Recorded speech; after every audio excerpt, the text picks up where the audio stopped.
আমার নাম প্রাণকৃষ্ণ দাস। দক্ষিণ ঠাসার আমার বাড়ি। আমার সেখানে কাটা কবরের দোকান আছে। আমি রাত্রিবেলা দোকানে কাজ করে করিবে, আমি সেখানে বসা। রাত্র সময় 11:10। ওই মুহূর্তে হঠাৎ করিয়া একটা ছেলে নাক মুখ চোখ বান্ধা সে ঘরের ভিতরে হঠাৎ করে আমার আলো বাতারি মার দিল। আমার পাশে আমার খলিফা দাঁড়ানো ছিল।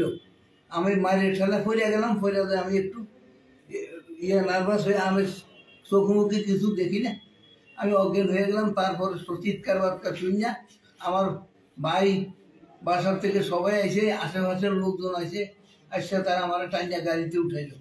কিছুক্ষণ পরে আমার জ্ঞান ফিরল। জ্ঞান ফিরার পরে এখন সবাই বলা বলি করে খলিফাও বলছে যে এই রিয়াজে রিয়াজে। আমি মোহাম্মদ মমিন, আমি ফারান্দার দোকানে কাজ করি, কলিকা কাজ করি। তো অনুমানিক রাত্র 11টার দিকে এর নাম হইল রিয়াজ। এ আইসা আমার বলো চুপ। এ রাত্রে একটা রড বাড়ি করিয়ে দাদারে দেখলাম যে এলোফাতারি খেলে ফিরেতে আছে। রড অনুমানিক নিম্নে 10 মিনিটের মতন ফিরেছে।